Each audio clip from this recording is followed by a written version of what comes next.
few more elaborations from our last time to remind you of continuations thusly of, one, if you could truly learn from your mistakes, you would not have ever made them in the first place, combined with that kind of ultimate sophistry of, and I was right, by the way, of post hoc ergo propter hoc. Was after this, therefore because of this. The attempted extreme example of fallacy and logic. But both of those I wanted to continue a little bit from last time. To point out to you a kind of reality that in the 3D world cannot be true, at least on the basis that it's absolutely irrational, it is illogical. It would be the ultimate sophistry, specious reasoning to say, all right, this is true, and therefore everything before it was true. But if you can get past that point, if you can take it, that, when I say it, that of me saying that a person, if it was possible for an ordinary person to learn from their mistakes, to use their damned old term, then they would never have made the mistake. In other words, they would have to have learned from the mistake before it was ever made. Therefore, it would have never manifested itself. If you could take that piece of sophistry and you could push it into a 4D realm, it would become a kind of super logic.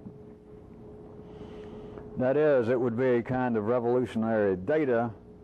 It would be offering new definitions, and it would temporarily, or ad hocly, which I suggest should be a 3.5D synonym for temporarily, would be ad hocly, it would be suddenly true. That is, you remember where I started, that if one could learn from one's mistakes, one would have never made them in the first place. If you could push that into, that is, your awareness of it, into a 4D realm, it would suddenly be true, and good old post hoc ergo propter hoc would not be an example of specious reasoning. It would suddenly be true. Because of this, therefore, everything else before this. It is a redefining, it would be a restructuring, it would be a reproof of everything that was related, everything that was unrelated, everything that had gone before, and everything that was to come afterwards. It would redefine it, it would restructure it, and it would reprove it. Of course, it would be the first actual proof of it. But it would be a reproof because in the 3D world, it would not be true. So it would be a kind of reproofing.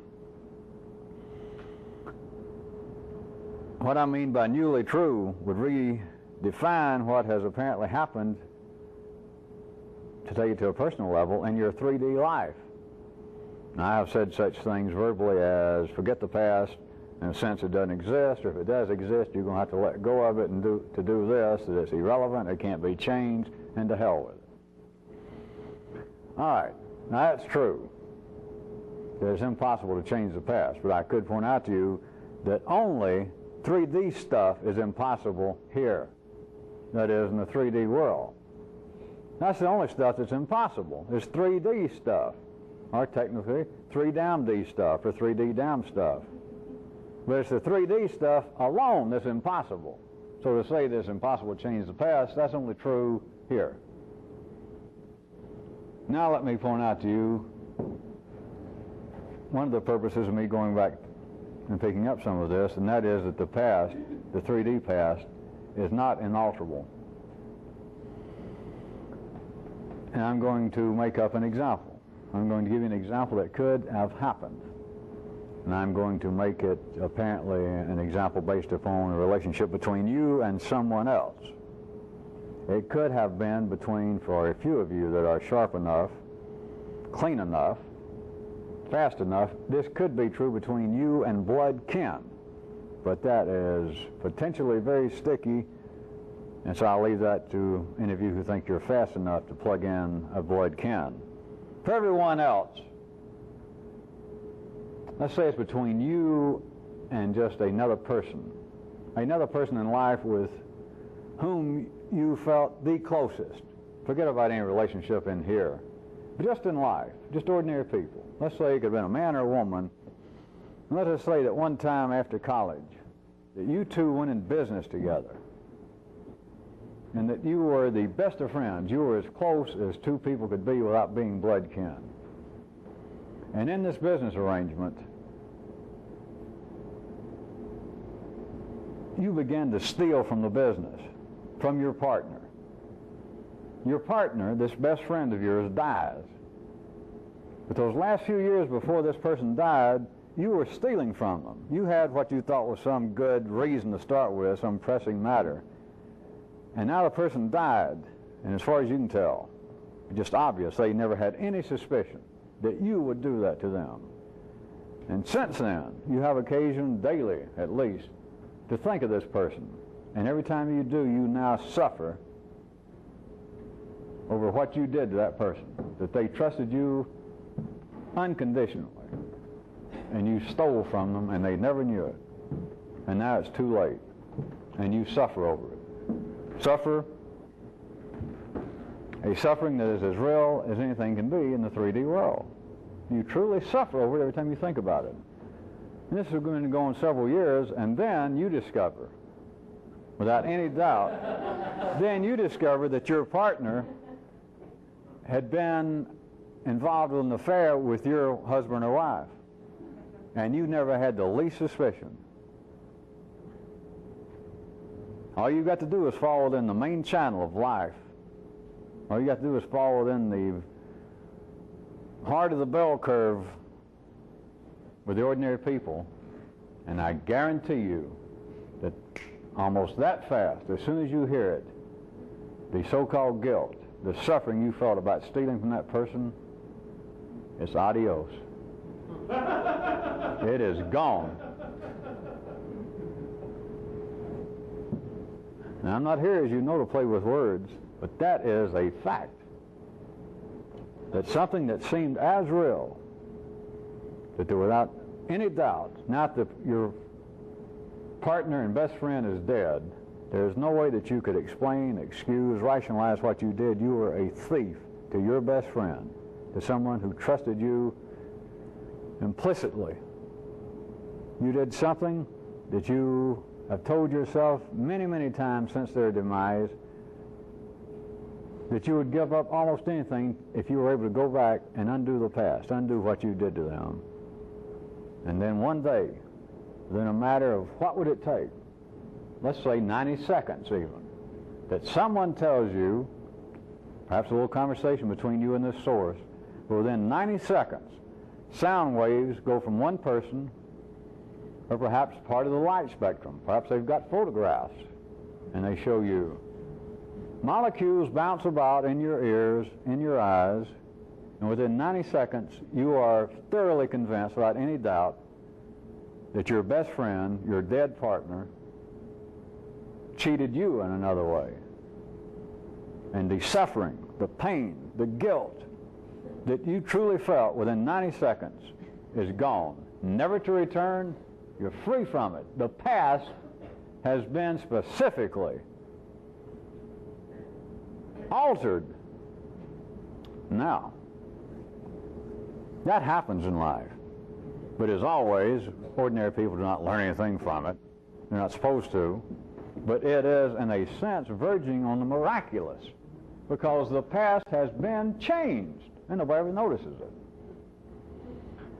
Now, you cannot sit around and wait upon such happenstance. And what I was getting at about being able to push what I was describing as a correct statement, that is, that people do not learn from their mistakes, they scientifically, but they mathematically cannot, because if they were going to learn from them, they would have had to learn from them before they did it. And therefore, the, quote, mistake would have never been executed. If you see how to push this back, then this kind of example I was making up, this kind of mechanical occurrence of discovering something that you didn't know about that changes your feeling about the past that you thought was now beyond your reach, is you can do that yourself. You can do it if you need to. If there are any of you, which most people, well, all of you to some degree, when you started this, I would safely assume that in many cases it has diminished somewhat, but all of you had some of the so-called guilt about mistreating, cheating, lying to parents, friends. And if any of you still feel that kind of baggage, that kind of inalterable past, I am telling you that it's only in the 3D world that this common stuff prevails in a corner that is untouchable, in a place that is unreachable. Because once you take what seems to be 3D stuff, 3D reality, and you begin to pull it into another area, begin to pull it into just the area wherein you have a continuing awareness that time is the backdrop for all of this. In that area, you can, in the same way that this mechanical example I made up that all of you surely heard the validity of, that just you hearing, you mean so-and-so was cheating with my wife and I didn't know it just before he died? Huh! All this guilt and suffering I had about cheating him, that dirty motherfucker, I'm glad he died. Jesus, if I could dig him up now, I'd whip his ass. I should have stole more. Oh, you see how it goes. It is literally an immediate alteration of the past insofar as you're concerned, literally. I'm telling you that you can specifically reach back once you understand that this 3D world is lacking a dimension all the time. But there are parts of it that are in another dimension that people cannot see. But if you can see it up there, you can reach back in what seems to be the past. In the same way, that mechanical event of you discovering that your friend and ex-partner had been unfaithful with your loved one, and just like that, it changed, you can reach back the same way, and you can undo, you can redo, you can redefine, you can re-examine, you can re-see the past, if any of you need to. Everybody needs to. But I was really pointing out that none of you, to spend here for any length of time, none of you should be engaged and trapped in that kind of so-called serious suffering that people out in life go into analysis for, or into the confessional booth, or into a bar.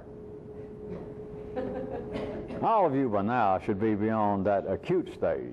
Of course, most of you are beyond the stage enough, or you're beyond the stage of letting me know about it. You're afraid I would do something mystical like poke fun at you, or ignore it. Or worse yet, assuming along with Kyroots that certain forms of sarcasm are still in the misdemeanor class, that I might apparently give something resembling a sneer or a look of disbelief. Right. It would all be, of course, insincere. The past is not gone, because the past does not exist as it seems to be, limited to 3D consciousness. If it did, then examples like I made up that no one, not even an average, ordinary person, can deny the example I made up. If that were true, if the past was dead and gone, and nothing could touch it, and you cannot undo that which you had done, if that were true, then that example couldn't exist. And as I said, any ordinary person could hear that example I made and go, yeah, that's a fact, that's true. Many people would, once they thought about it, would think, yeah, in fact, something similar to that's happened to me. I just never made a big deal out of it, but you're right. I found out something about somebody that died, and certain feelings I had changed drastically. But that's as far as it goes. They can't see any other great use for it. But that's the difference between revolutionists and old fat people living in the city. That things happen, and if it's pointed out to people, they can go, yeah, that's kind of weird. And that's the end of it. If it's kind of weird, it can be used.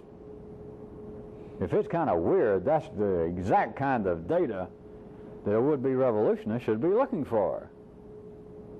If it's real weird, not just kind of weird, if it's real weird, the real revolutionist, if he has to, will borrow somebody's underwear to write notes down or something. He'll tattoo it on his arm.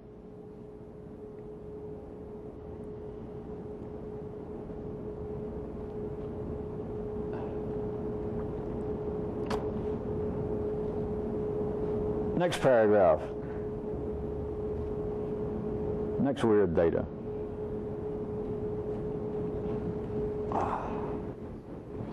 That I'm back to again, but it keeps popping up, and this is, people ask me in several various ways. And I almost touched on it last time I was talking about the common man, the people, and being involved with what seems to be the inevitable. That is that while the people, the populace in you, why do I have to keep saying both out there and inside? You know now what I'm talking about, don't you? It doesn't matter. Whichever one you seems to strike you at the time as the right example, hell, take it. What's the difference? Whether I'm talking about the population of Lower Slobovia, or I'm talking about all of the many apparent opinions, feelings, noises, rumblings in you. I keep saying things like whether it's out there and it seems to be external, seems to be objective or real, or whether it's in here, internal, subjective, as though there's some kind of damn difference. It just seems to make it easier on the kindergarten grades. But while the people can remain entangled in discussions and doubts regarding such matters as free will, the possible value of one individual life, or the overall question as to what's this all about, they can stay engaged, they can stay entangled in such discussions as that. And it can, from one viewpoint, render them, and it's had this kind of effect on all of you to some degree at some time, apparently render you temporarily immobile. That is this some kind of free will making me want to do so-and-so that I wouldn't ordinarily do?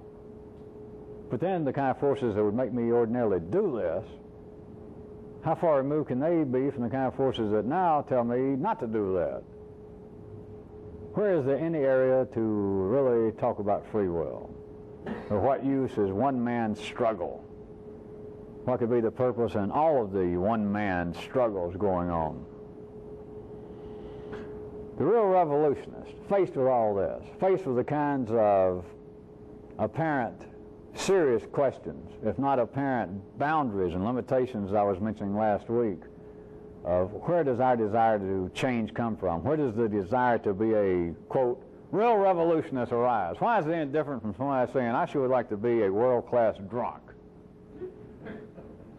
I sure would like to have all the money in the world and be able to kick everybody around and make them like it. I sure would like to be the world's biggest prick. Where can I be sure arises the motivation for such mundane, routine, carnal, crude, uncivilized desires as that, and this apparently extraordinary desire I have to be enlightened, inflamed in higher circuits, turned into a real revolutionist? What's the difference? All right. I was bringing you up from last week if you were following all that. You get to the area that I have described in several ways before, and I guess I can describe them again. And one is that great outlook, operational motto of, well, fuck all that. But now you know I don't say that just to work in profanity.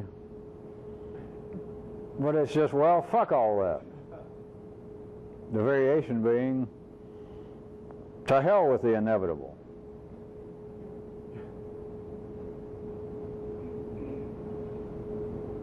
Or as many of them say out in the bush, I'll go ahead and tell you, they have their own slogan out there.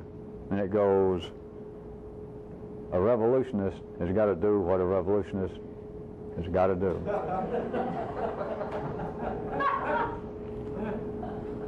I must admit, I don't find that totally original, but I guess it gets dark and lonely and wet out in the bush sometimes, and they can't be totally original.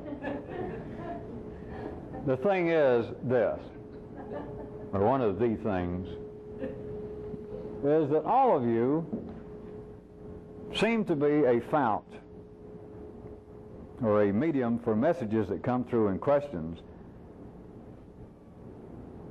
that are not limited to some philosophical basis, such as, is there a matter of free will? It comes out on a personal basis that you people have asked me questions in the past individually. Some of you no longer ask them to me, but you still entertain them. And it's questions that have to do with, I seem to be such and such type of guy or gal.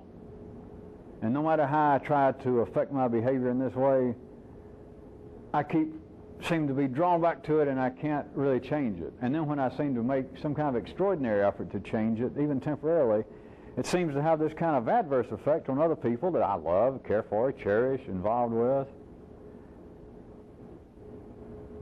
You weave out a scenario to me or to yourself, or somebody does to you or to me, that seems to paint a one-room, one-corner cul-de-sac that no matter how good I tried to do, it seems as though the circumstances of merely being alive, of merely being me, paints me into this corner. And even this new astounding information that I can remember and profit from time to time doesn't seem to give me a way out at the times I find myself here, etc., cha-cha-cha. It is at those times, if you've got nowhere else to turn to, that I tell you, without being facetious, that you have to, in your own way, find what I mean by, well, fuck all that. Be sure and put well in front of it. Really, not just fuck all that. It's not just a hostile curse at life about, well, things can't be changed, I don't know how to do it, so fuck it. No, it's well, comma, fuck all that.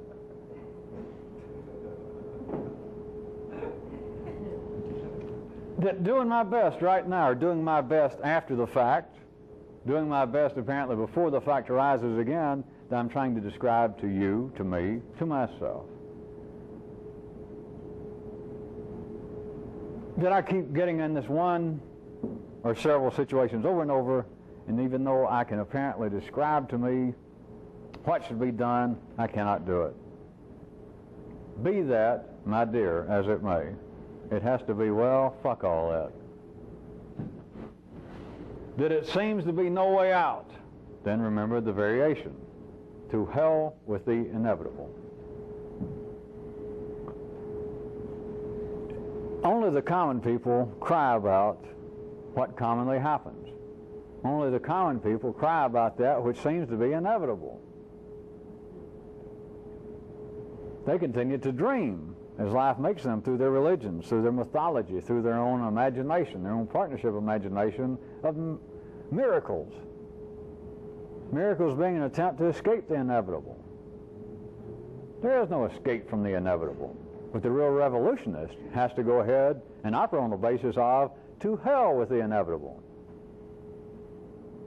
which the direct, getting close to at least a 3.5D approach, is the at least implicit notion that there may be some crack right next to the apparently inevitable. There is certainly a crack that seems to, in a literal sense, follow the inevitable. That is, the common people inevitably react in the way that they inevitably do to that which is inevitable to them personally. Whereas an extraordinary, unruly, unreasonable, illogical person hanging around the fringes, a would-be revolutionary recruit, might still see, in certain conditions, that this was inevitable. I wasn't even paying attention when it seemed to arise, it just happened, but now I look at it, it was inevitable. A little quick side path, I'll tell you right quick. The would-be revolutionists might look and say, if I had, for whatever reason, taken prior notice of this, if I'd had 30-second notice, 30-minute notice, a weekend notice, I'm not sure that I would have done anything, for whatever reason, that would have stopped this from happening. So I can go ahead and say, even had I had some prior suspicion, some prior notice of this, it still smells to me of the inevitable. What is not inevitable is how I handle this energy. To hell with the inevitable. But you got to know where to direct your curses. To hell with the inevitable, not this. Not what appears to be this. But something else.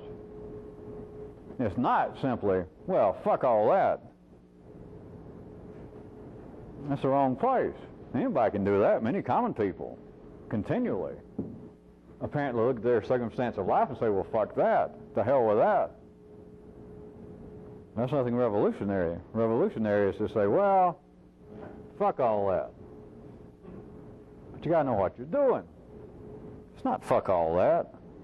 It's not the situation that's inevitable. When you say to hell with the inevitable, it's something else. You know, about Nietzsche, I'll give you a hint. I keep pointing like here, and I'm three-dimensional right now.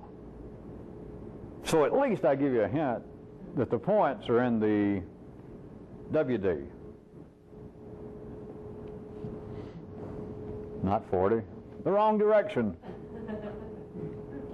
That's at least a two-dimensional hint, and it's almost a three-dimensional hint.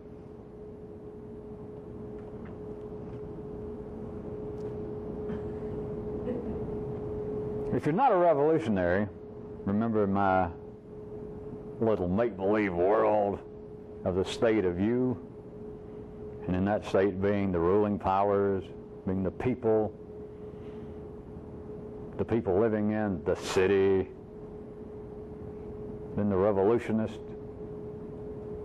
the recruits, those hanging around the fringes, those actually living out in the bushes, and then all the institutions, all that little make-believe state of you, and of Bulgaria, if you must. If you are not a revolutionist, remember, you are part of the people. You are the common man. And as long as you remain common, all the common stuff's going to happen to you. All of it. It is inevitable. You got to be the common man at least squared, if not cubed, which of course they are, to continue to glide, roll, stroll, motor scoot through life hollering to hell with all this common stuff that happens to me. If you're the common man, the common stuff, it's got to happen to you. Who else is it going to happen to? There is a certain kind, as some people have suspected in life, ordinary people, they couldn't help it, but as some of them have suspected, there is a kind of justice and logic even in the 3D world, and part of it being verbally. Here's a great example that we just stumbled across while I was rambling on up here, that common stuff is going to happen to certain kinds of people. And what kind of people is common stuff going to happen to? Common people. Polka-dotted stuff is going to happen to who? Polka-dotted people. Dead stuff's going to happen to, you're right, dead people.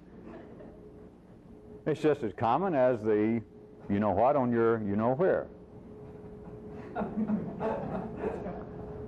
As long as you remain common, that which seems to be common and inevitable is going to happen to you. If you cannot in some way produce a kind of revolutionary, if not glow, a revolutionary potential, then all that might be extraordinary, all that might be rebellious energy will never be able to seek you out. It'll never be able to find you.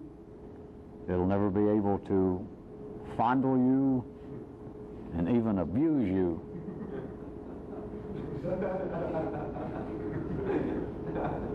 No, you'll be the continual recipient, befriend, the compatriot. You will be on the mailing list. You will be on his paper route, or its paper route forever.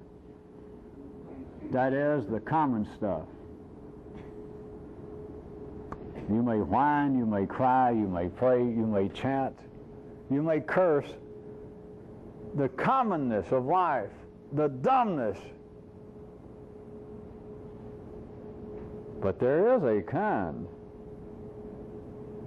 of real canine justice involved, even in the 3D world, and that is that as long as you're common, the common stuff's going to happen to you.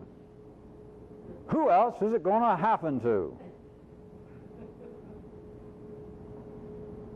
When it rains, those folks what aren't Scotch Guard get wet. For every door there is a key. For every key there is a lock. For every drop of rain there is a person saying, "Wet me, Daddy." There's common stuff. It's in this apparently closed system, and it's got to happen to somebody. And it's going to happen to common folks. It's a match made in heaven, if not at Ms. Winter's. It's as good as biscuit. It's as good as biscuits and gravy. It's common folks, common stuff. The inevitable.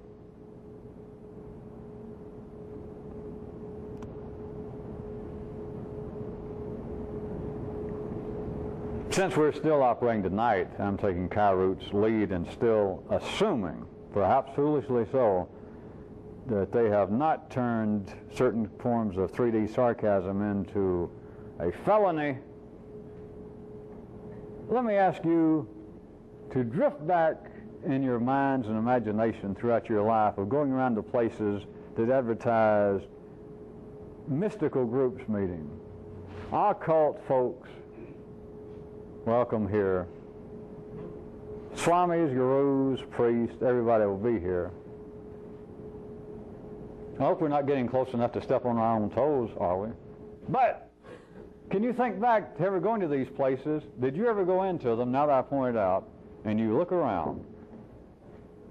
It's a good thing I wasn't there to ask you then. But now I ask you now in the safety of your memory, of being removed from it. Those groups of people that would show up somewhere. When I ask you now, could you not think back and see those groups of people, individually and collectively, as being quite potential poster boys and girls for the common man? Such groups are just the walking, living epitome of everyday folks. Sly Stone may love them. He may be able to sing about them and make a few bucks. But the everyday people, dreaming of extraordinary experiences, refreshed, privileged data,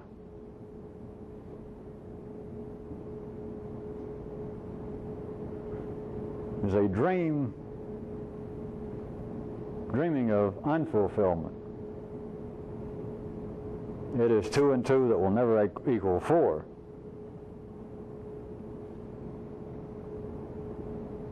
Anything extraordinary is not going to happen to the common man. And since I seem to have lost all of you there within several seconds, I was pointing out that the groups that so, on the ordinary level, so vehemently and so passionately get out and lay out their underwear and spell out big messages waiting for flying saucers or the gods to smile on them, people expecting, demanding, claiming that they will surely be the recipients of extraordinary knowledge. If you look upon them, even though you may have been part of it one time, commonness is just written all up and down their clothes. It's on their shoes. It's on some of the men's ties. Many of the women have scarves, and it's written on there. You can look inside the labels of their jackets. If it doesn't say Robert Hall, it says common. And they're the very ones. Withal, I might point out, in case any of you had voices that thought, well, where do the extraordinary, that is the uncommon people, get together to work for, expect, try and find something extraordinary? And I would say, aha, which means good question. A good question has no answer. Not that you can see. You wonder where they are? That's a good wonder. You've never seen them. Nobody has. They don't get together.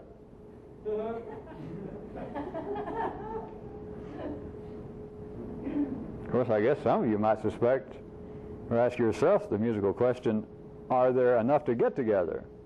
Are there enough on the planet at any one time that would be more than, let's see, would there be more than, well, let's see, I wonder, at one time on this, could there be, how could you, if you got them all together, I wonder if there would be, who knows how many.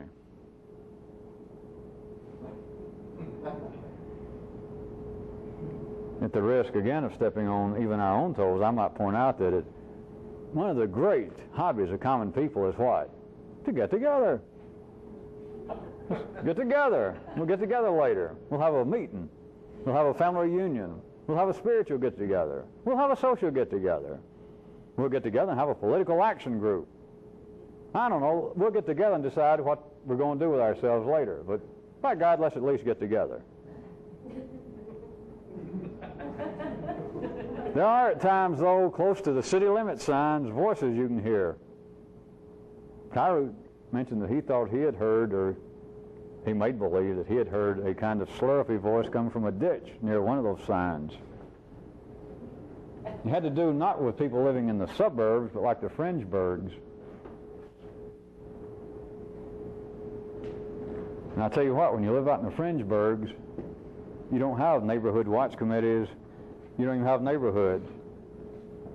You're not continually annoyed by phone calls, letters, notes, invites to, hey, let's get together. Looked at another way, as I point out, that is one of, if there is any, one of the benefits of being a hermit is you don't have to join any damn club. All of this for the last few minutes obviously was some sort of joke. I say that now so that none of you think that you missed anything, since all of you missed something.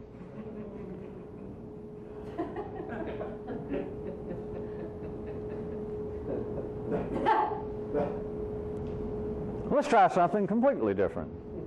How about this? Would it be better, would it be worse to be what you actually are,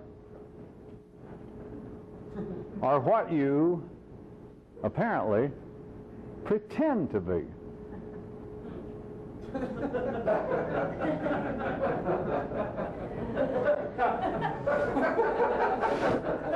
Well, of course, the real question is,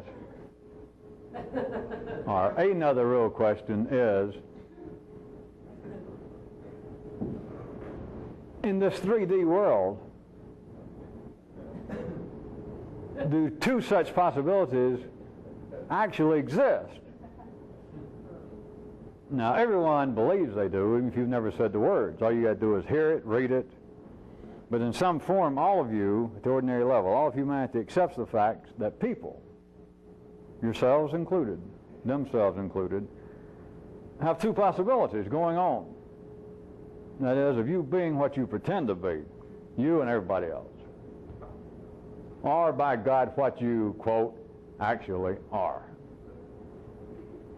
But there's just no doubt. Everybody assumes that. That is a truism. That is reality in the city.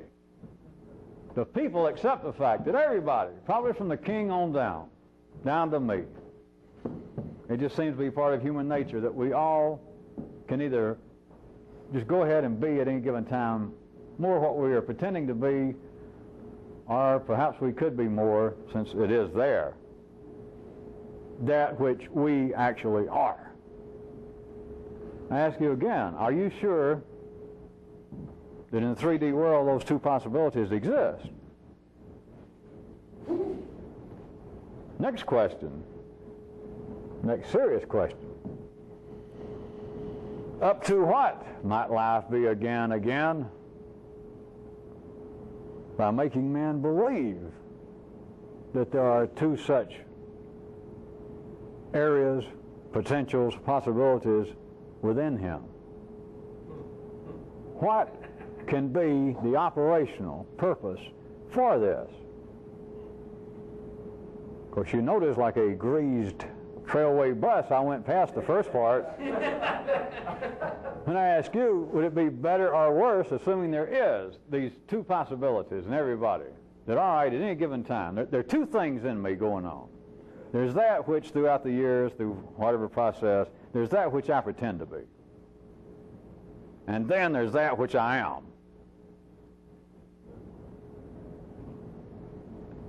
The original question was, if it is true that there's those two possibilities extant, would it be better, would it be worse to be one or the other of those possibilities, to try and exercise one of those two possibilities, if indeed they exist, as the people believe they do? Which would be better for you? If you are more philosophically inclined, that means chicken shit, afraid of your own mirror. If you want to be more philosophically inclined, then ask yourself, for the people, for everyone else, for us in general, would it be better if people were more what they pretend to be? If they would really put more of their effort in being what they pretend to be? Or would it be better for all of us if we tried to bypass that and just in some way go back to, or go to at least, being just what we all are, and drop all the pretense? Which would be better? Would one or the other be better? Would one or the other be worse? What again might life be up to? What purpose is being served? There is some purpose for humanity to be made to believe this. It's not an accident. It's not a specious piece of work in life's own evolution. It is a continuing part of humanity. As long as humans have been writing, there has been the feeling that there is that which is me and that which is not me. There's the pretend me and the real me.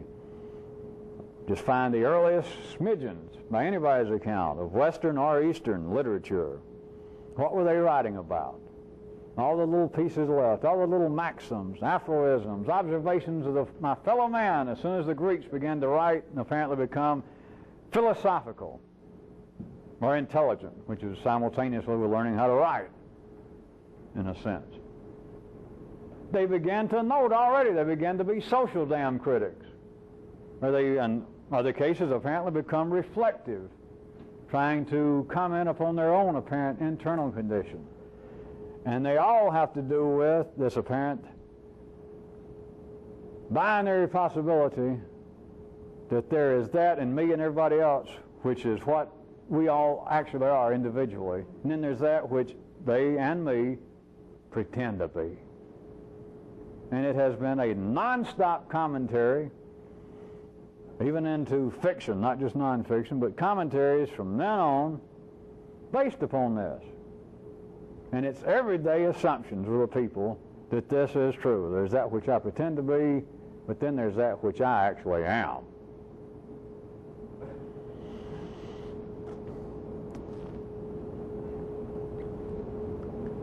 Let me ask you sort of a tributary query.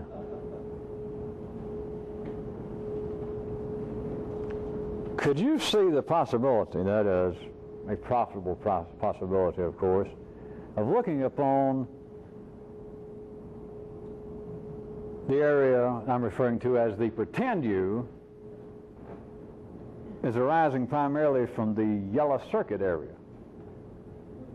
And could you, in a 3D fashion, then look upon the apparent real you as being more primarily a function of the red and blue levels?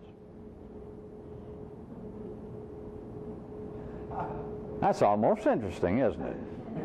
4 or 5 people went, and people began to write and take notes. See, son, that's what happens when you're able to read the crowd right. They're out-of-town Shriners, they want naked women, is what they want. They're out-of-town Baptist General Convention, they want naked women, but they want them at no cost. Remember that.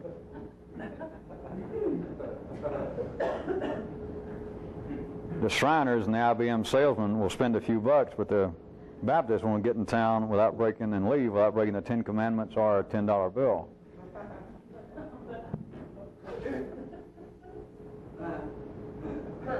But then back to where we were, me asking whether you could perceive a certain view wherein the pretend you would apparently arise from the yellow circuit areas and the apparent real you arising from the lower levels.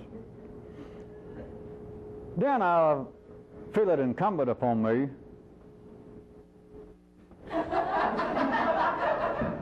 to note for you that all three of those circuits, however, all three of those circuit areas are still molecular inheritances. And don't you forget it.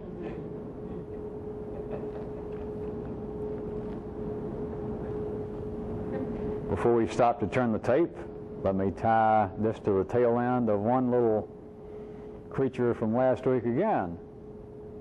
The seizing of power. Could it be that the ultimate seizure of power would be the proper capture of one's chemical, molecular feeling of oneself?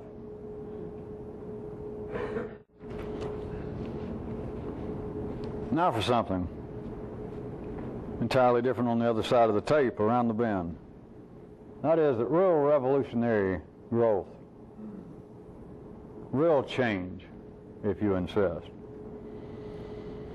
cannot be fueled simply from C and D forces.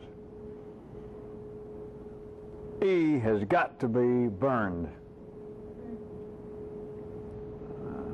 Where I intend to go with this for a few minutes, assuming I can see any of you hearing it. If not, I'm going to leave it. But if you will listen, I'll go a little further and point out that it is another description that is the dividing line into another dimension between the 3D world of apparent reform, swapping one habit for another, swapping one opinion for another, nothing actually changing. And real change would be that which I've just simply been referring to as reform, would be apparently people operating, being fueled by C and D only. That something seems to be going on and then it has opposition in them. That's the only reason anybody wants to change, right? There's got to be something you're doing or not doing, and then the belief that you should either be doing that thing that you're not doing, or you should cease doing that which you're currently doing. C and D. You got the clear-cut, direct description, confrontation with two of the three necessary flows to make anything happen on this observable level. But in that sense, ordinary people totally discount E. Now, none of this is true once we get beyond the 3D level, as always. But this is the way it apparently is, and this is new information if you can hear it. Change, real change, can only occur even at this level, this apparent level, if you are burning up E. When you're attempting to change, when you're attempting to seize new power from a situation that brings about pressure, turmoil, trials, suffering, the inevitable falling on you, the incumbency, being incumbent. At those times, if all you are apparently dealing with, if all you can conceive of, if all that you can apparently use is C and D, I like, I don't like, I want to, I can't, I want to, I don't want to, I would like to, but the pressure's too much. If that is where you are, you're the common man. You're in the city, you're part of the people, and what you're dreaming of is change you're attempting to fuel only through C and D, and it will not create or produce octane high enough to fuel real change. You have got to have E. You have got to be consuming in large quantities that which ordinary people would find to be, if it was pointed out to them, they would perceive it to be irrelevant, immaterial,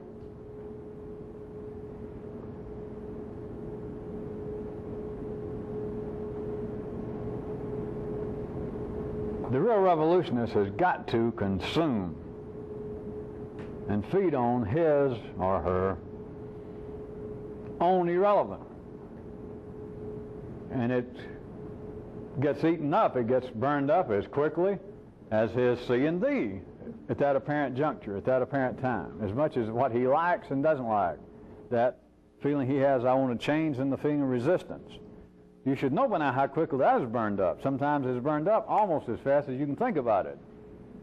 Oh, boy, I've been eating too much lately. I ought to cut down. Yeah, I should. Hey, hon, would you bring me some more of that pie? The only two things to the ordinary consciousness that was pertinent at that time was, I feel like I want to do so-and-so, but then I've also got the feeling that, more pie. Anything beyond the feeling that I've been eating too much, that and the feeling that I want some more to eat right now, those two can apparently, in this one scenario, this one juncture scene, was burned up almost that fast. And it's over with for the time being. The nourishment is gone. The desire to change, as one of the forces could be called, seems to be gone. The opposition to this apparent desire to change right then is gone. It won. Bring me more pie. It's over with. That apparent little battle right then, the desire to change, came and went less than 5 seconds. The real revolutionist has got to begin to willfully see, consciously take into consideration the consumption of another resource. It's the full cost. He has got to pay the fullest possible cost. The cost not being, of course, limited to money, as the common people think. It's interest, energy, intention. The cost is the consumption of energies, of resources. And the revolutionary has got to go past the ordinary level, and he has got to bring in willfully the knowledge of, then the specific exercise of consuming E in large quantities. The revolutionist has got to begin dragging in everything that in any situation appears. And the revolutionary has got to go past the ordinary level, and he has got to bring in willfully the knowledge of, then the specific exercise of consuming E in large quantities. The revolutionist has got to begin dragging in everything that in any situation appears to be the continuing background of the irrelevant, the immaterial, the unconnected, and he has got to begin to burn it. He's got to use it as a resource.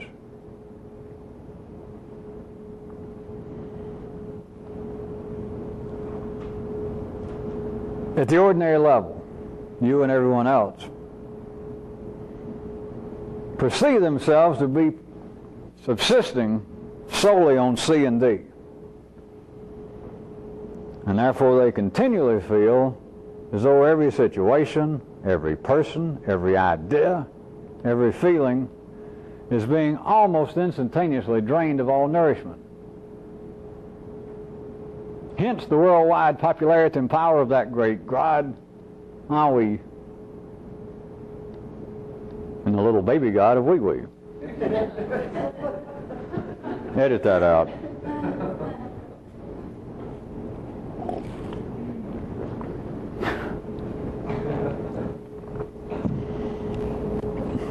When you are operating, as far as you are concerned, which is the normal mode of operation, that you're operating simply being fueled by, being used by, or if it is your perception that you are using yourself in some way, C and D. That is, I want, I desire to change, and then all the opposition, all the reasons I can't, all my ambivalent feelings, all my opposing desires and hungers, cha-cha, etc. If that is the level at which you're operating, then all fires seem to be very soon extinguished. All possibilities are soon exercised. All interest and hungers are quickly satiated. And apparently all energies spent. I am suggesting to you and offering to you now some new information, a way to approach this. That people continually say, I want to change this specific thing. I try to, and I do not have the energy.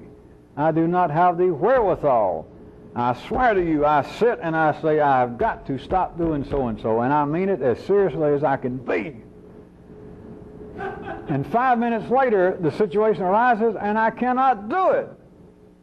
And I know it sounds silly. It just sounds like a simple thing of me saying, no, I don't want to eat anymore. No, I'm not going to drink anymore. I'm going to stop drinking. And somebody next to me pours themselves a drink and says, are you sure you won't have one? And just that fast I go, sure, I'll have one. And I didn't mean to. And even when I'm saying it, I think, no, no, no, no, no. And I'm about to say no. Even I say, well, no, I changed my mind. And they go, come on. You say, okay. And that person says, how can I explain this? Can I be this weak? Can I be this dumb, this stupid, this common?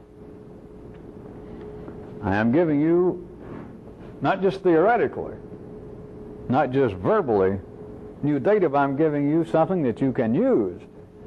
When you're operating, apparently, on the basis of being fueled only by C and D, whatever that may be, and if you're listening at all, you should be able to hear what I'm saying.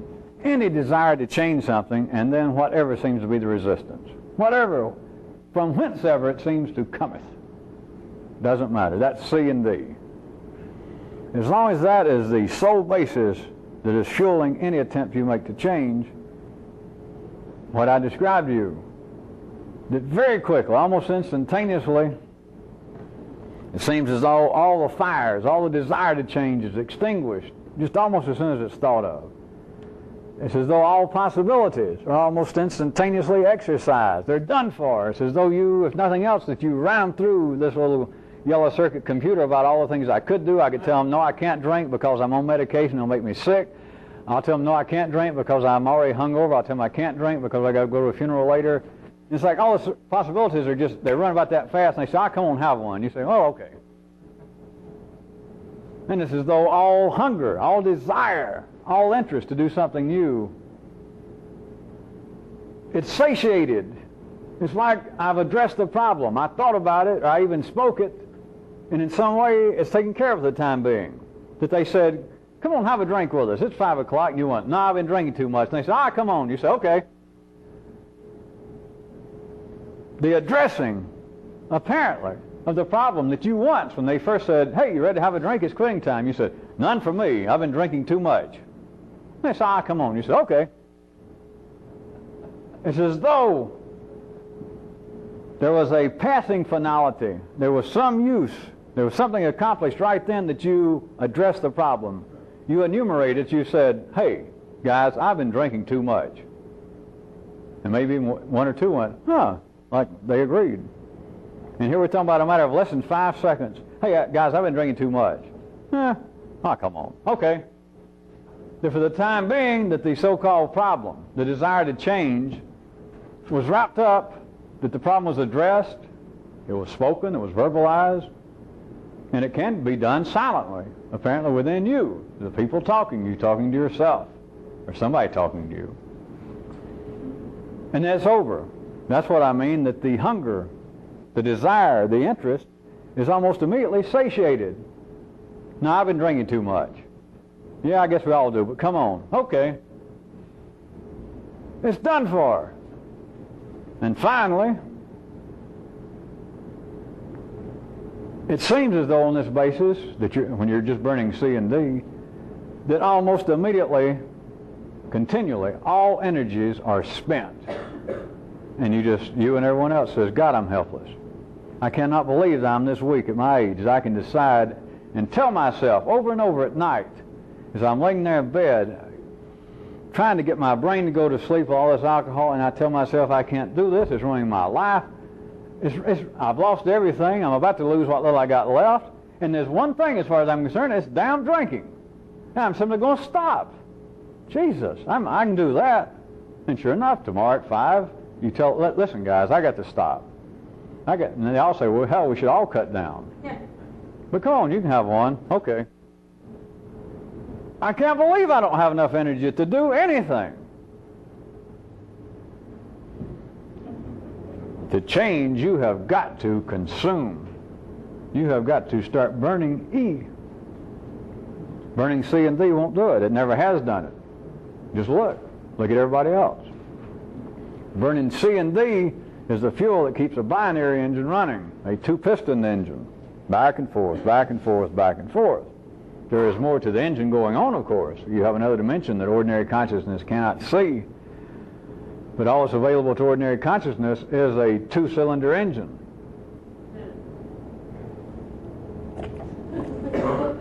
You have got a different situation if you just begin to attempt to perceive it and then to operate on the basis that I have got 3 cylinders available at any given time here. But I have got to start dragging in and consuming E. I got to bring in E fuel and burn it. People in 3D land can never see, never learn to use E. It is not possible at 3D level. They cannot do it. If it was attempted, if I attempted or you attempted to point out in some way what I'm painting and sketching tonight, they would see by E, again, they would see only that which to them would be irrelevant, it would be unrelated, it would be, in fact, extraneous. And I would suggest that if pushed far enough and given a few minutes, literates amongst the people would even give such descriptions as, well, I understand what you're saying about having to have a new source of energy. There's got to be something, you're right, it's hard to change, me and everybody else. Some people seem to get from some kind of spiritual means or a catastrophe happens in their life. Yeah, I know what you mean, but talking about dragging in E force or E fuel and burning that, and you say that it'd be everything that doesn't have any relationship to what seems to be the immediate problem, then I'm suggesting to you, given a few minutes, the literates out there in the populace would finally come up with such descriptions as, hey, what you're talking about, that you're trying to describe as usable fuel, you're talking about that which is irrelevant to what's going on. You're talking about that which is unrelated to it. You're talking about that which is just, hey, let's face it, extraneous. And I'd like to grab those little people, if there was any sense in grabbing such little people, but I'll grab them theoretically for your benefit and ask you this then. How could anything existing, even in the 3D world, how could anything existing be extraneous? Tell me that. Don't tell me now, I don't have time to listen to Bible and palaver. Send me a note on a pinhead describing to me how anything that exists could be extraneous.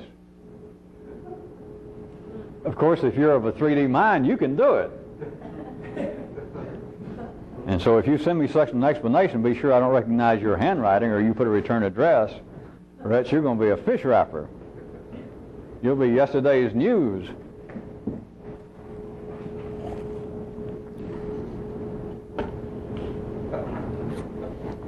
Extraneous to what? Or better yet, extraneous how?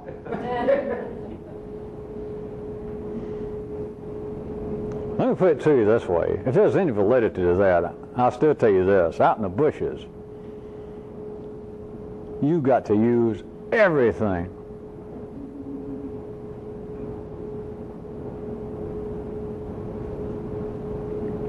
If in some way those poor people in the city could come up with, could prove, could produce something extraneous, if they could, I'm telling you what I was going to conclude this paragraph with, was even if that was true out in the bushes, you got to use everything you can get your fucking hands on. So I think a word to the wise,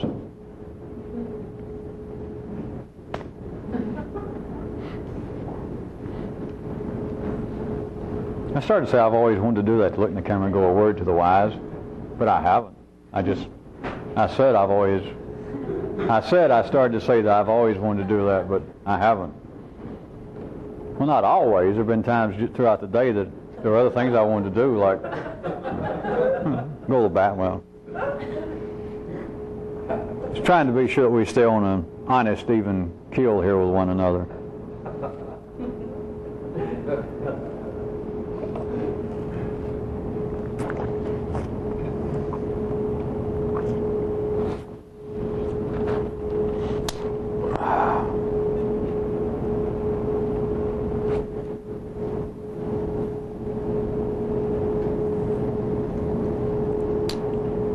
Let me see if I can pull 2 or 3 other little things together that I have mentioned over the last few weeks, not excluding tonight. And that would be that a real revolutionist could find some unexpected use of some of the pretty common stuff. And one unexpected use is in forgetting. Now, as always, here in this great 3D Disneyland, I mean forgetting as opposed to something. In this case, forgetting is a willful, revolutionary, specific act as opposed to not remembering, which is what everybody can do without trying. It's not only that the hills are alive with the sound of music, the city is alive with the sound of people going, I don't remember, I don't remember, I don't remember, I don't remember, I don't remember. So you see, that just happens. That's the kind of common stuff that happens to the common people. But I'm talking about a revolutionary use of some of this mortal everyday stuff, and that's to willfully forget. As opposed to the just mechanical everyday not remembering, let me put it to you another way. This is closer to a temporary acceptable definition, pleasing, that is, to me. That by forgetting, what I mean is like a full 4D failure of 3D memory. And that's forgetting. It would be like, don't bug me, I know it's not all that clear, I'm fixing to do it. It would be like yet another motto out in the bushes. In this case, the motto being, if you lose it, forget it.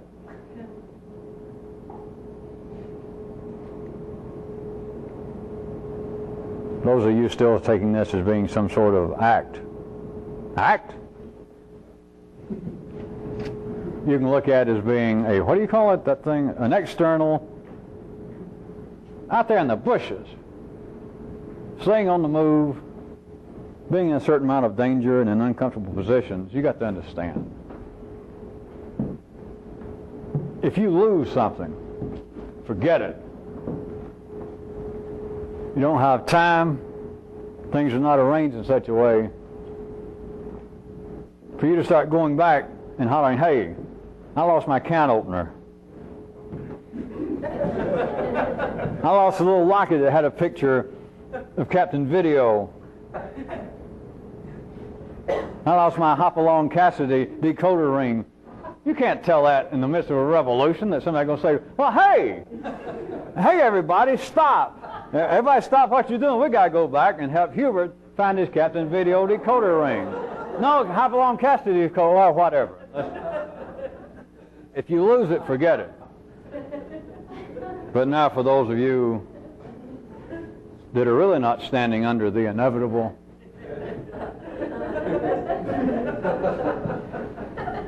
you know, we're not talking about any difference there is now between what might be going out there with decoder rings and what goes on in some OD. Other die what? Rection. How about now in life that if you apparently missed an opportunity forget it. And I mean now in the sense of you few people, you really would-be recruits, that you feel as though, and all of you have suffered through this, and are still, of opportunities you've had involved with this, opportunities involved with me perhaps, with other people in the group, with just the general feeling, if not the specifics that come to mind, opportunities missed. Opportunity lost was what it was, all right? If you lost it, forget it. What you don't recognize, it proves that it was not your opportunity at that time, or you wouldn't have lost it. You would not have missed it. It's the same thing now as looking back and you saying, well, hey, I made a mistake then. See, I got you, if you're listening, because I opened up tonight and I pointed out to you, mistakes only happen to common people, to common folks. And it was not a mistake if you could have done something about it beforehand. And then in the following paragraph, I point out that you can do something beforehand about that which has already happened. It's why we have it embroidered in that secret place you know about that says, post hoc ergo propter hoc.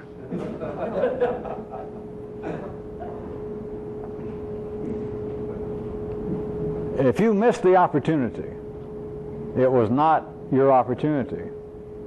If you missed the chance, if you lost the opportunity, you didn't lose an opportunity that was an opportunity for you at that time. If you lost it, forget it.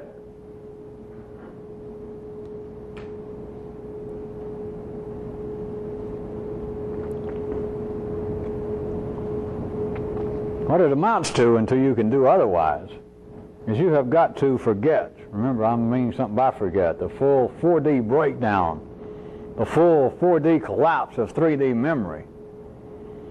You have got to forget the unimportant. And anything you missed was unimportant. If you missed it, it was not important. If you lost it, it was not important. Only common people holler, we got to stop this. We got to hold up everything. I lost my decoder ring, and it's very important to me. You got to grow up, folks. If it was really important to him, he wouldn't have lost the son of a bitch. Common people do that which is common. Common people do that which is inevitable. And it's inevitable that people will lose something and holler, boy, you got to help me. We got to hold up everything or else I got to suffer over it. I lost something that was important. If it was important, you wouldn't have lost it. I missed an opportunity that was very important and meaningful to me. If it was important and meaningful to you, you wouldn't have missed it. We are not going to hold up everything for you to look for that which was unimportant. And I'm telling you, you might as well see it yourself. If you lost it, it wasn't important. If you missed it, it wasn't important. And you've got to be able to abandon, that is, forget. That is, exercise a full 4D collapse of 3D memory.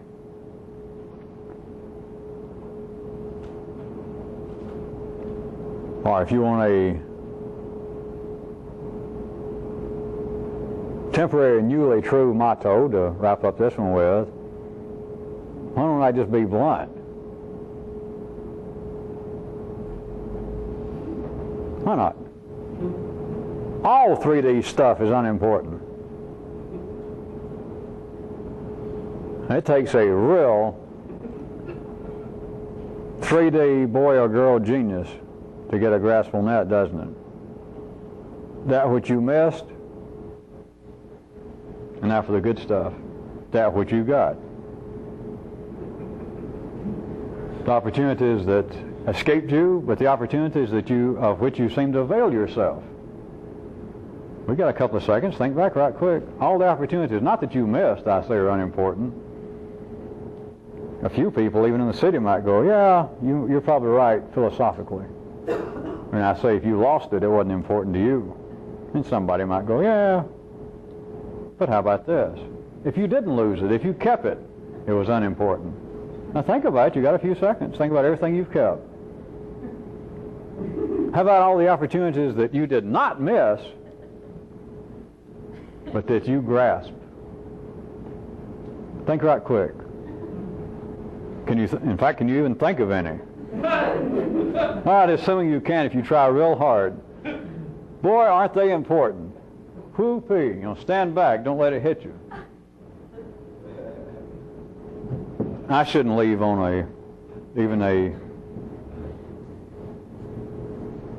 misdemeanor note like that. Surely all 3D stuff is not unimportant. I can't leave it and lie to you. If it's 3D, it's unimportant. And it's not unimportant just because you missed it, misspoke it, misstepped it, lost it. Even if you used it, even if you appropriated it, even if you remembered it, even if you grasped it, even if you still have it. It's just as unimportant as all the stuff that you no longer have, that you lost, that you missed.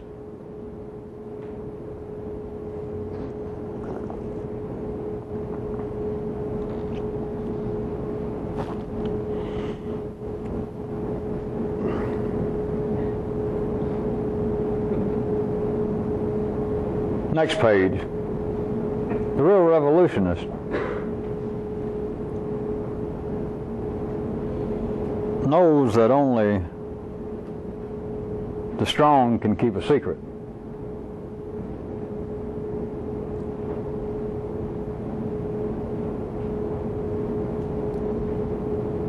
And on that correct verbal basis, then I would ask, to whom should I confide? And ask you, to whom in you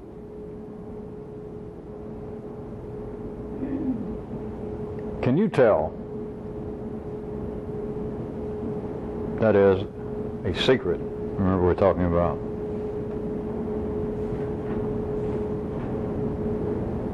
You do know common people cannot keep a secret.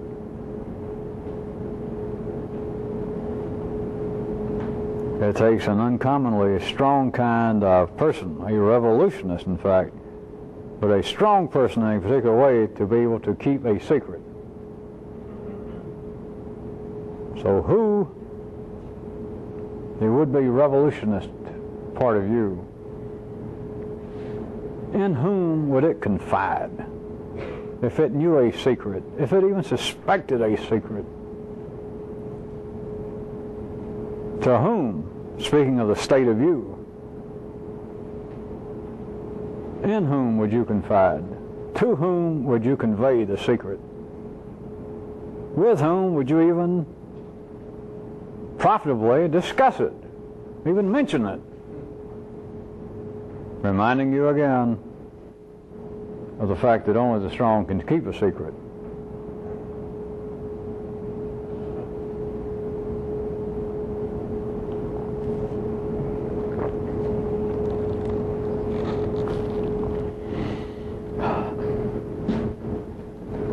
In conclusion, from last week, I want to bring up something that several of you people, your eyes lit up so big I wasn't going into it the last time we met. But it was just a passing verbal reflection on something. I was mentioning to you a time element involved with energy, that is information, that is apparently your reaction to things that happen to you, and that ordinarily it takes no more than 5 seconds for the human organism to be at all extremes permeated by this info. Does everybody remember that? I didn't make any particular use of it. It came about more or less en passant. But as I said, several people's eyeballs got the size of Dolly Parton's bank account. Whatever that means. Well, I can't say anything about Eddie Cantor because none of you remember Eddie Cantor. Hell, I don't remember Eddie Cantor.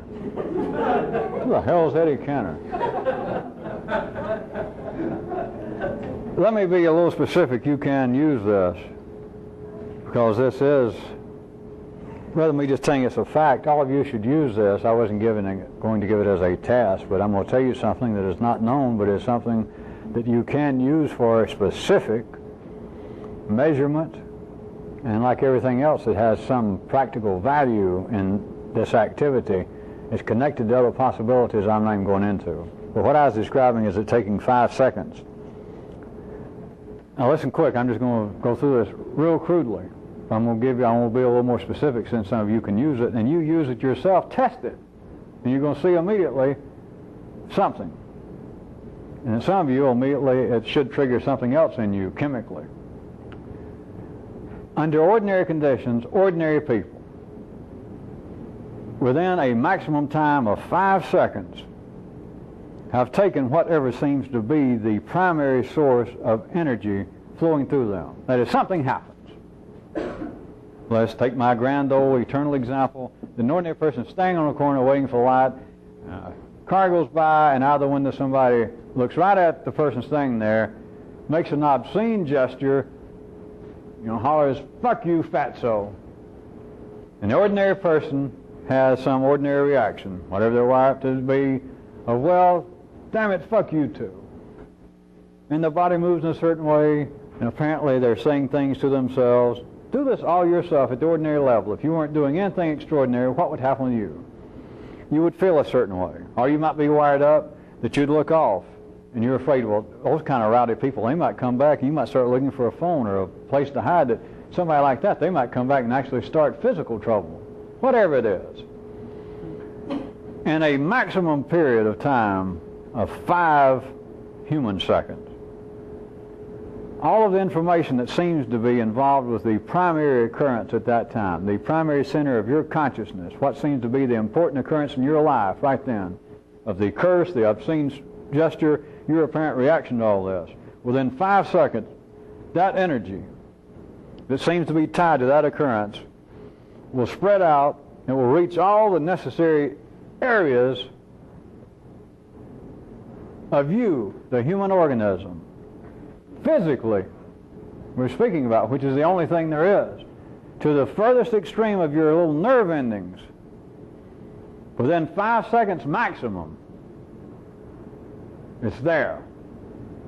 All necessary communication, all necessary transformation of energy is done. The deed is a fait accompli. Maximum time 5 seconds. But in 3 seconds, the necessary impact, again speaking with ordinary people at the ordinary level, which includes everybody, within 3 seconds, the necessary impact for an immediate reaction is accomplished. But now,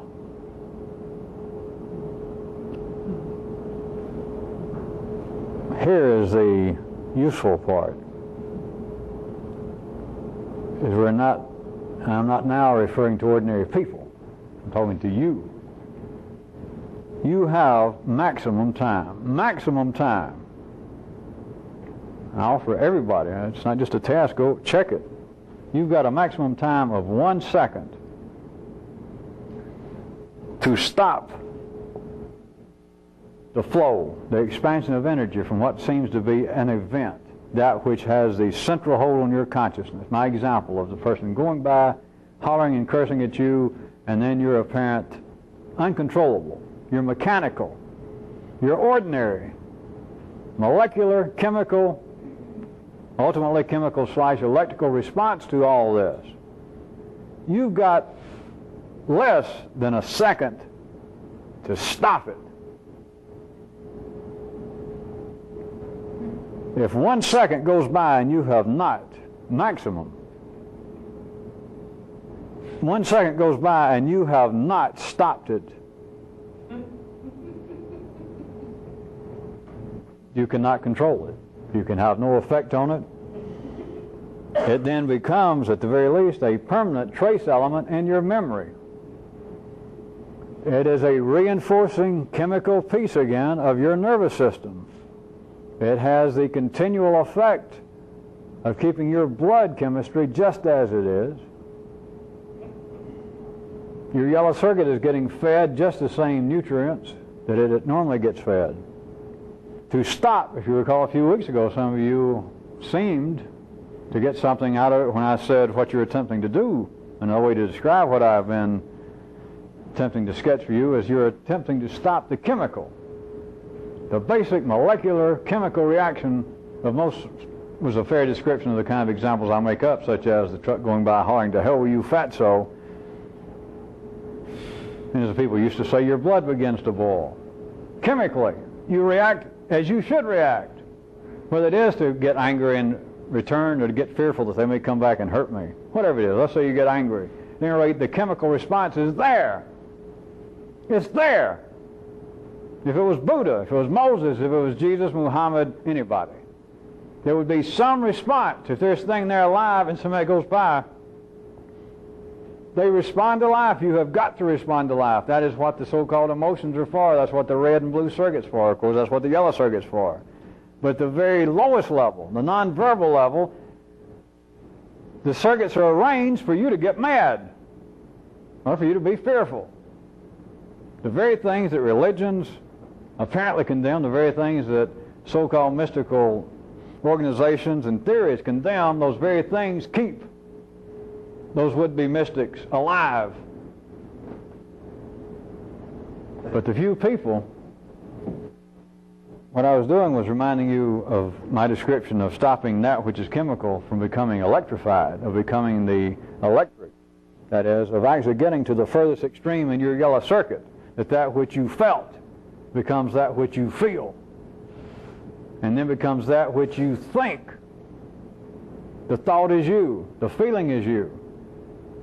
There's no longer any separation, there's no possibility. But what I'm trying to describe to you now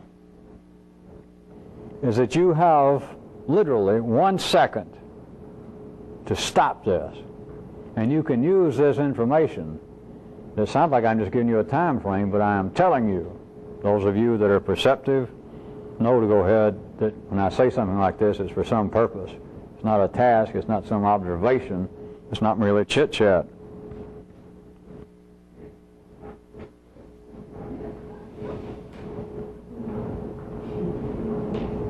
It seems to be an observation about a time element, but it's something else that if you will keep in mind, if you will examine it yourself, you have 1 second.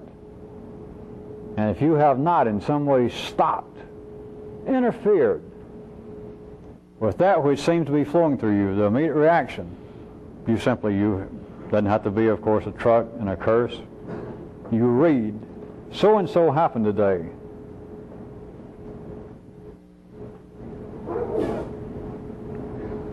The waves bouncing back from the newspaper and the newsprint into your eyes starts producing a reaction of some kind.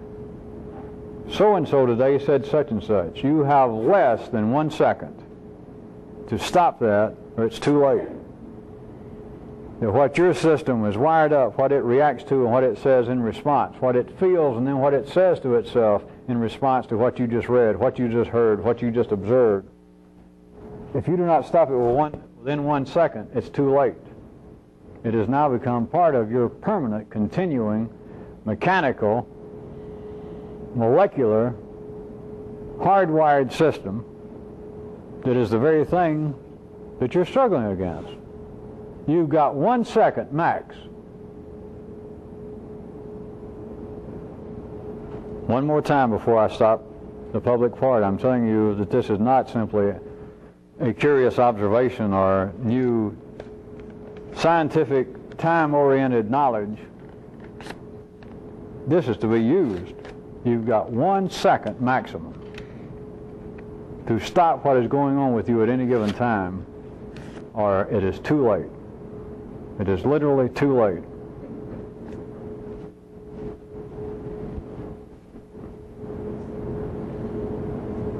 And speaking of time, And Kyroots said, "What can I tell you? UFNs strike again. We will never see the end of the nevers." Oh, never mind.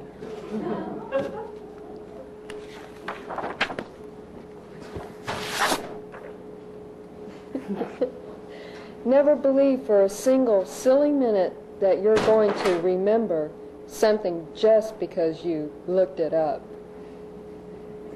Never read an authorized biography of anyone you thought you liked. It'll bland you to death. And the unauthorized one will yuck you to death. Never accept a COD package that addresses you by your first name. Never take a freight train or a divorce lawyer to be your best friend, to be your friend. Never believe anyone on the government's payroll who tell you that anything they do is for your good, even should they be a family member.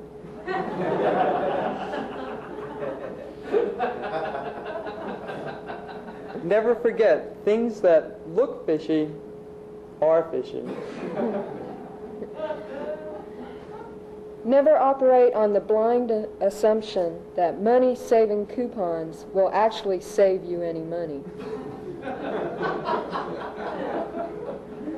Never share a communal drinking cup with a gang of hardened convicts or a flock of dazed folk singers. Never cast your bread upon the waters unless you're absolutely sure of your riparian rights. That is, you own the waters. Never join in some vague celebration of life unless they care to give, Never join in some vague celebration of life unless they care to get more specific and single out yours as the object of the festivities. Never expect many unemployed relatives or self-centered bricklayers to assist you much on your way up.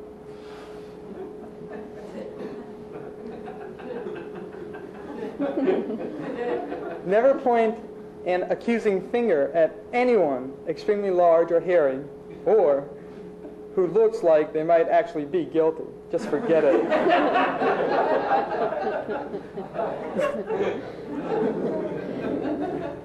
Never hesitate to laugh at things you don't understand. How else will you ever learn?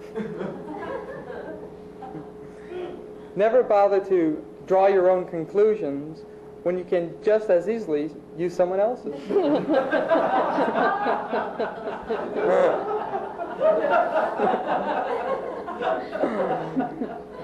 Never forget, things that sound funny are funny. Never in a dark house cry out, "I say, is anyone there?"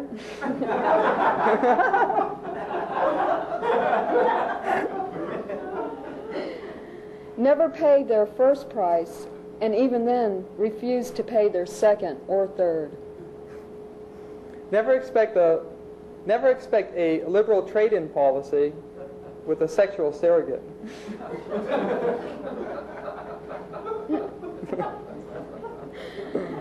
Never get personally caught up in and involved with man's alleged playful sense of individuality if it's going to cost you anything at all. Never scoff at another's hobby unless you've just learned that they pay large sums to collect stuff you've just thrown out.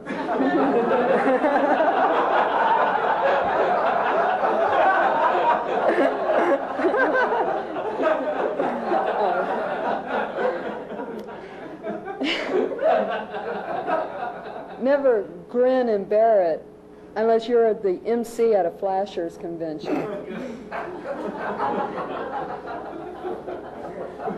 Never tell anyone about anything that ever happened to you. Never demand extensive employment benefits when applying for a job as a sperm donor. I want to point out to you people out of town in particular, the clock is still running on you doubling the size of your group. I'm still not going to tell you when, but I'm telling you the clock is running. And you out of town and you people here, I want to point out a little something, not to give you the blues here at the end of the tape again, but let me point out that in a sense, I am cheapening what I'm doing. I am cheapening and in a sense, even misusing this data by its limited exposure. That is, by me right now just talking to you handful of people here in Atlanta and you handful of people in other cities. In some cases, small handfuls. But all the handfuls are too small, and I'm telling you a scientific, clinical fact that in a sense I am weakening the information, I am cheapening it, and I am getting on the verge again of even misusing it. But you notice how I've, in a sense, confronted this problem. We've doubled up our meetings. So I'm cheapening it twice as fast, right? No, that's right, if you believe in 3D mathematics. But the reason I bring it up tonight is it ultimately costs you. When I say it's cheapening it, it is ultimately going to cost you if I let things continue as they are. It limits the amount of usefulness that you can get from the data. And not only is the group of people, for instance, here in Atlanta too small, for those of you out of town who don't know it, I guess you picked up pieces in the last few weeks, couple of months. We are now missing people. In some cases have been here for a long period of time, people who are consider themselves now seriously hurt and broken from not being here any longer. But the point is there has been a fair amount of bloodletting going on here in Atlanta. And some of you more perceptive people in other cities have felt it. I don't mean via gossip, but you felt that something was going on. That is a part of it. But I am telling you the limited exposure, the physical present number of people sitting here in particular. Other cities, it's true with you, but it's at another level. It is like a second stage. But nonetheless, it is ultimately going to cost you because I am cheapening, I am weakening the potency of this, the usefulness of this, week in and week out. And I ask you people out of town and here to even consider trying to get yourself, just for a few seconds, a new or a different view, and consider what you have got, what we have here. How many years we got now of tape?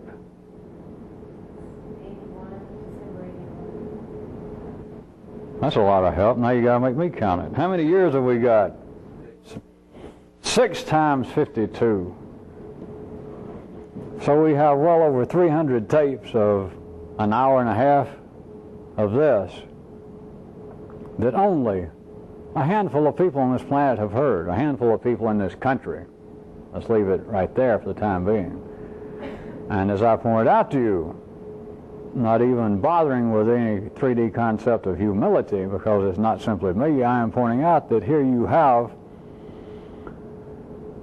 whatever it ends up amounts to, 500 plus hours worth of data presented in different manners, gradually, sometimes drastically changing over a period of years, that has not just confronted, not just discussed, but for those who can hear it, which is not limited to just you people. But for those who could hear it, I have answered in a new way. I have expanded the understanding, the knowledge of every damn question that is considered to be of any importance to people, historically and contemporaneously. And it's right there, in living color on those tapes. And only a handful of people continue to be exposed to it, and that's no longer sufficient. It's not sufficient at all, and it's not sufficient to the point that frightening you, as I've said, that it's got to be expanded or I'm going to stop it. It's got to be stopped. 2 or 3 other little things. How much time we got? A few people out of town. Things that I was talking about in some weeks past about the kind of privileged individual information, things outside of my weekly or bi-weekly taped talks, and me pointing out that only this kind of information would go out to certain people, those who could use it, and etc. I want to remind, especially you people out of town that feel as though you're in an adverse, inferior position anyway. Let me tell you that there is no simple, direct passage of some kind of secret information, regardless of what you thought I said, going on here. And for you people here in the group, those of you that I have not recently taken aside, and as you imagine I might, and give secret information to you, it's not just you that didn't get any. Since I said that, nobody got any. So, and worse than that, when I say it's not, or beyond that, when I say it's not a simple matter of some secret energy going on, and I point out that most of you waste what times I've tried to do it, as I try to do it, there's something involved every time I ask you individually to do something. If I ask you personally, or if I write you a note and say, hey, why don't you consider so-and-so, or why don't you, for me, look into so-and-so and let me know what you think, or why don't you do so-and-so for me, or sometimes I just ask, could you do so-and-so for me if I ask you to? All of that is secret information. If you take it as being a task, you miss it. If you take it as being my request for assistance, you missed it. If I directly ask you, hey, do you know so-and-so, can you check up on so-and-so and let me know? If you don't understand that that was a conveyance, that was an attempted conveyance of some privileged information, of some new data, you missed it. That's what I mean by saying that there is no direct, simple passing of secret information going on. It's mostly hidden, and it's mostly ignored. It's mostly not seen. Also, a couple of things that came up. Over the last few weeks when I was mentioning things about people and their possessions, and I even was using, I did use the urging as a kind of task of people looking at things they had that were, as it has proved to be, either not useful or not beautiful. And what the hell are you doing with them? And if any of you wanted a useful task was to go ahead and dispose of them. And you could send Evotech and the group down here, you could send all the funds, etc. I'm sure all of you remember this. But out of town, I wish you would listen. It's bad enough here in person. People here, how shall I put it, misunderstand things I say. We have a, what would they say in Hollywood chain gangs? A failure to communicate. So you people getting it on tape out of town and other times and other places, would you try and listen carefully and at least read my what-you-call-ems? The thing about possessions was not in some way to anybody anywhere, it was not a blatant, much less a covert message, suggestion, request, demand for you to sell anything you had and to send me the money. That was not the point. If that was the point, I shouldn't even bother to say this, but we'll put a little light touch in here, I guess.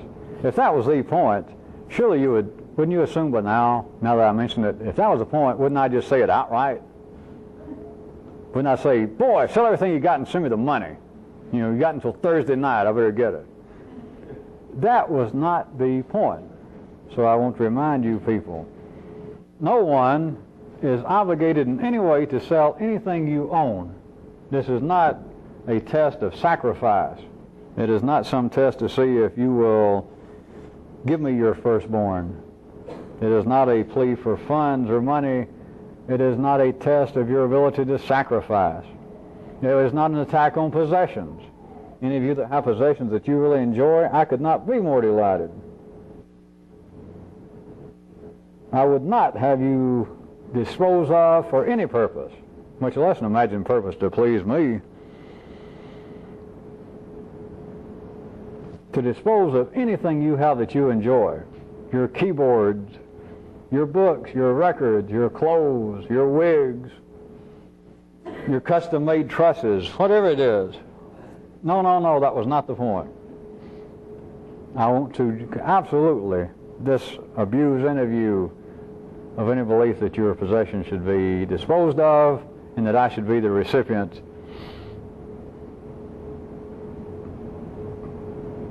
of their going price. You missed it. Something else. When I was doing several weeks ago the list of little things that one might choose to live by if one chooses to live by little things. You remember that? Those things I just pulled together in like little rules.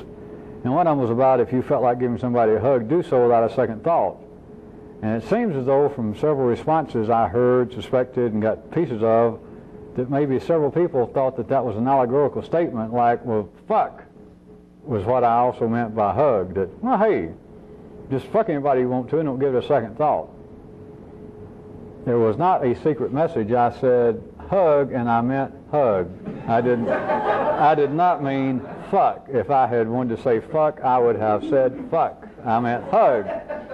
That was not to open up field day, to open up a license on all of you to suddenly start that with one another. It's still that kind of rule on the group that you can't even, we're not allowing that kind of casual flirting. If you feel like giving someone a hug here or even somewhere else, but especially here, do it, but without a second thought. There has to be no reason, there has to be no explanation, but I meant hug, I did not mean fuck.